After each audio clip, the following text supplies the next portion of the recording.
I'll die amid you, grieve you, oh you naughty, naughty men. You may talk of love and sighing, say for us you're Hi, merely and welcome to the Theater History Podcast. I'm Mike Leager, and today I'm here with director, performer, and librettist Joshua William Gelb, and he's going to talk about The Black Crook, which is being billed as an original, magical, and spectacular musical drama. And that's opening at the Abrams Arts Center on September 17th. Joshua, thank you so much for joining me. Thanks for having me, Mike. Could you tell us a bit about The Black Crook? It's having its 150th anniversary this year. It's a pretty important piece of theater. Well, supposedly it's a pretty important piece of theater. For a long time, it's been touted as the first American musical. It opened in 1866 at a theater on Prince and Broadway called Niblo's Garden, and was considered the most spectacular wonder of the day. It included a giant ballet of 70 women, ran 5 hours long, and had it was just enormous, and an enormous hit. It included music and singing and dancing and a 13-minute long scene change called the Grand Transformation, and basically took an entire country by storm. And this is right in the wake of the Civil War, so it's kind of this first major post-war hit.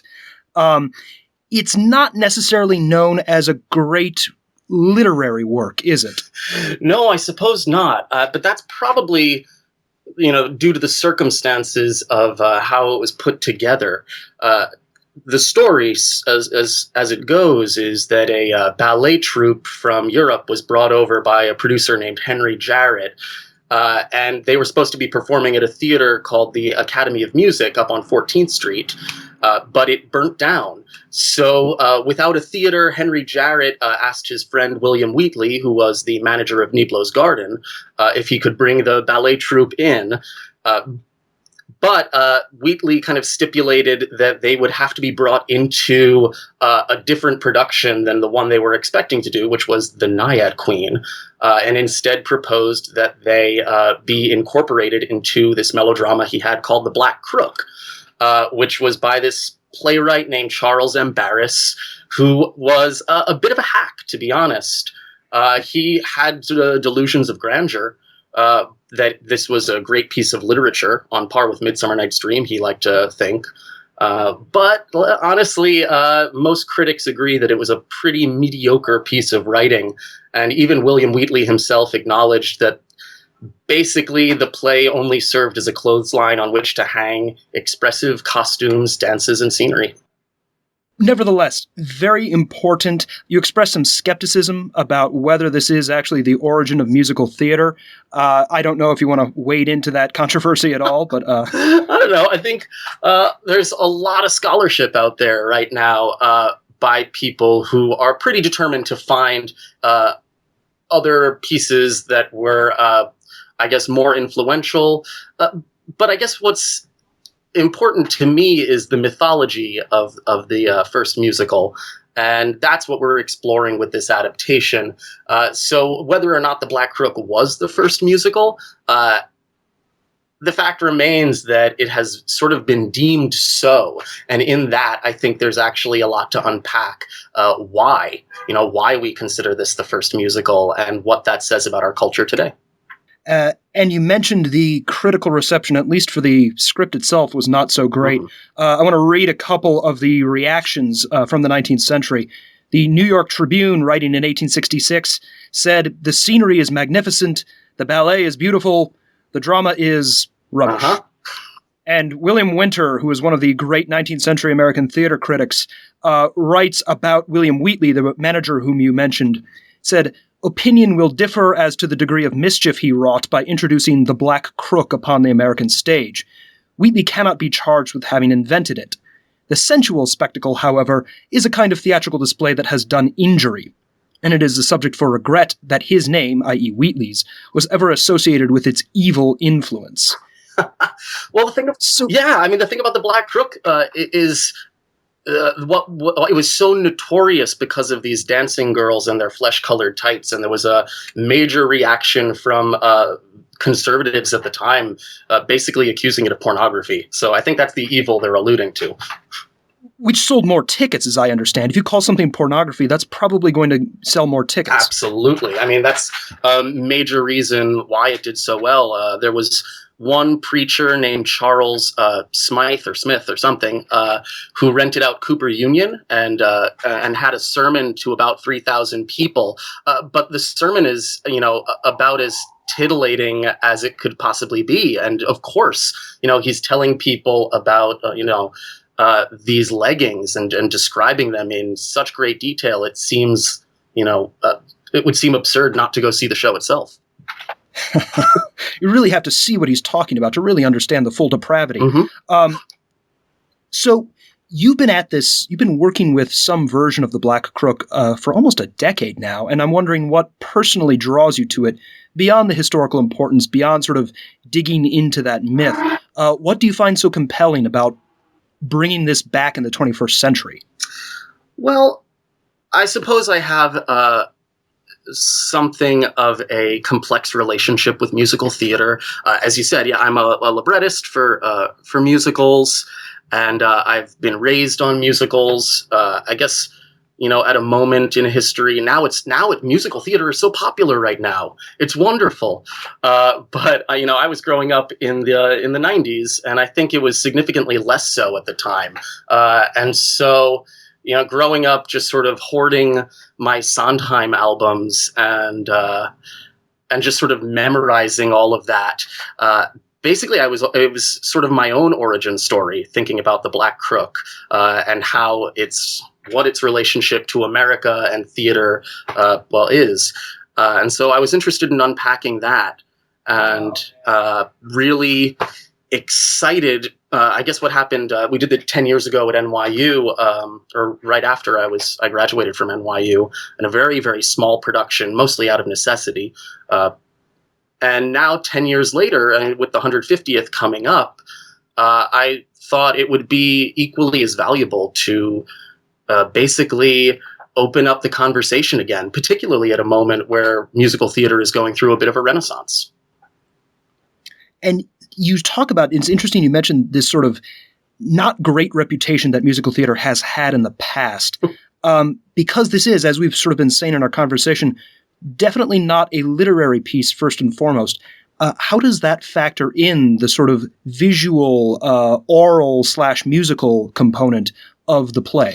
Well, I think what's so exciting about the Black Crook as an artifact historically is that it is this mashup of art that was, really high art, really low art, and really the intellectual integrity of all of its components didn't much matter so much as just the enormous spectacle of it. It was a piece of pop culture. And I think there's something really important about trying to figure out how that is as much part of American identity as, more more prestigious forms of art.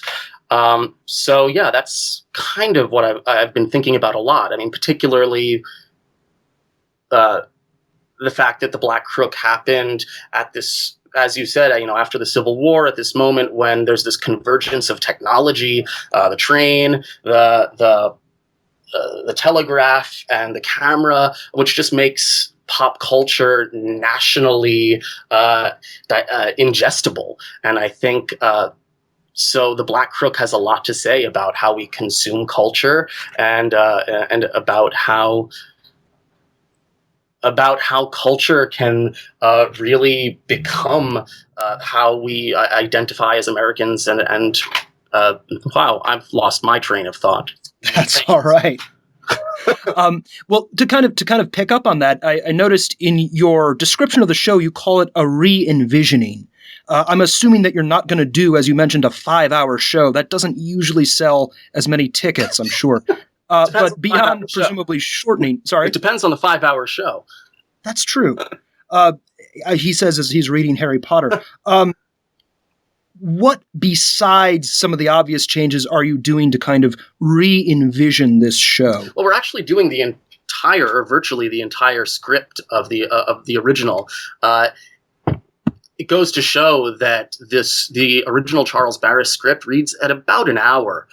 So it gives you an impression of how much they added on top of that in order to get it to a runtime of about 5 hours.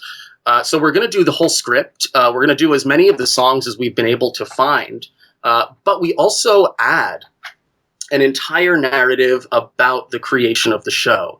And sort of in the vein of something like Shuffle Along, we're trying to understand how the Black Crook came to be, and also in some really fun ways, how the story of the Black Crook, which is this ridiculous hackneyed plot about a painter whose fiancée is abducted by an evil count. So the painter sells his soul to an evil sorcerer in order to raise an army of Amazons to march on the count and save his fiancée.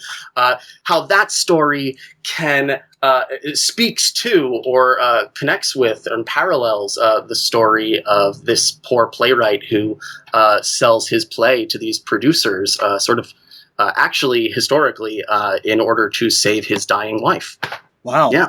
I was going to say, I don't want to lay the pathos on too thickly, but what happens to Charles Barris? This is actually really fascinating and has changed the adaptation quite a bit from the first time I did it to now. I had heard rumors that he had killed himself, but that's kind of what happened. There's a bit of contention actually as to whether he jumped off of a train one day in 1873 or if he just fell. But basically, it's got a pretty bleak ending for him. Yikes. Mm-hmm. And that's then his story is incorporated into the narrative of your presentation of the Black Crook. Yeah, we're sort of paralleling these two stories, and we have a really small cast of 8 actors who are pulling double, triple, quadruple duty here as actors, singers.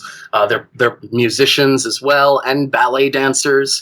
And they are doubling across all of these stories to really give a sense of this unified narrative of Charles Barris and his own personal hero, Rodolphe the painter.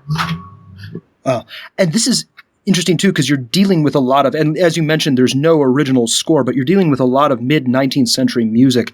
How has that been? How's that process of trying to figure out the orchestration, things like that? How is that going? Well, there is a couple original songs and dance numbers from the original production, actually, including "You Naughty Naughty Men," which was a major hit of the time, and a song that Leonard Bernstein would often refer to when he would talk about the Black Crook.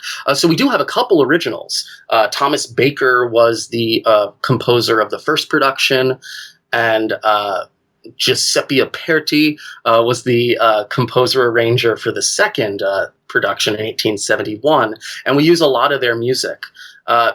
Basically, I've got Justin Levine and Elena Ferris, 2 incredible musicians, arranging the material for these for the cast, who again double as the musicians of the show, and working with it. It's really fascinating because it's such a conglomeration of like music hall or what would come to be known as like vaudeville style, but also really operetta, grand, sort of classical music. It's really unlike anything you'd come to know of as being like musical theater music. And sort of in keeping with talking about the original piece, in keeping with talking about the music, I'm curious about the sort of visual spectacle aspect. You mentioned you have a cast of 8, whereas the original had something like 70 dancers.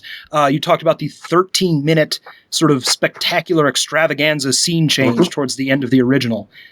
How do you approach that, given that you're working on purpose, to some degree, with a much smaller scale? We're doing one of the biggest spectacles ever made, with basically 8 people in a very small theater. So we're trying to like really transform it and speak to and investigate and interrogate the ideas of spectacle, rather than try and mimic what it was going to be like or what it would have been like back then. to give you a sense of how big it was, I mean, I often compare it to Spider-Man, just on the scale of the outrageous expense and how huge it was, and also the fact that Black Crook had a couple injuries in its own right. And so we, as downtown independent theater makers, would never be able to match that kind of spectacle. So it's kind of our way of turning it on its head and really examining what is necessary as far as spectacle is concerned in terms of making exciting, interesting theater. And you mentioned, I believe, in your fundraising, which was also a rather unique initiative, that the original cost, roughly adjusted for inflation, about $800,000. So surprising, right? Yeah, compared to what, $75 million for Spider-Man? Yeah, exactly. I mean, I think that goes to show that unions have done a great job of getting compensation for performers and stagehands, because that's definitely where they were skimping. But also materials. They were working with rope and wood, all of which were very flammable. Whereas, now we work with a lot of different types of material and technologies, all of which are very expensive. So I think actually if you sat down and tried to really correlate the two budgets and how and what's missing, you'd find that it's not so far off. So you mentioned Shuffle Along, and that is one, probably the most prominent of a number of recent plays, productions in the last couple of years that take a look at theater history, I guess you could say. Thinking of other examples such as an Octoroon, which takes a play from a similar time period to that of the Black Crook and kind of examines it, looks at it again to see what that says about race in America. I'm curious, do you sense that there's anything in the air, so to speak, that is getting people interested in older works like Shuffle Along, like the Black Crook, like the Octoroon? Well, I think the 19th century up until now, and Shuffle Along's a little bit later because that's, I guess, the 20s, but the 19th century theater has really been ignored for a very long time. And mostly, when you go to school and learn about theater history, the earliest you're really hearing is, O'Neill. Who was, of course, reacting against this old 19th century melodrama when he started to create more of an American realism on stage. So I think it's a lot of artists really interested in unpacking, what's been considered sort of a dark ages of American entertainment. At the same time, I remember in middle school learning about, American Reconstruction and mostly zoning out. And yet now, looking back on that time period, I'm really starting to realize how formative it was as in terms of where America has gone. And so many of the problems that have been popping up even this summer alone, you can really trace back to decisions that were made in the fallout of the Civil War. Well, Joshua, thank you so much. Before we go, I just want to review. The Black Crook runs at the Abrams Arts Center September 17th through October 7th. And if you're interested, you can go to theblackcrook.com for more info. I'm going to be posting some images of the original and the 19th century revivals in the show notes for this episode. Joshua, thank you so much. Thank you, Michael. But with all your If you'd like to continue today's conversation, please go to howlround.com. And remember to follow HowlRound and @TheaterHistory on Twitter. A big thank you to the staff at HowlRound who make this show possible. Our music this week is You Naughty Naughty Men from the Black Crook. It's sung by Libby Dees Detling, and it comes to us via the New York Public Library Libretto Project and Adam Roberts. Thanks as well to Tip Kress, who designed our logo. And finally, thank you for listening.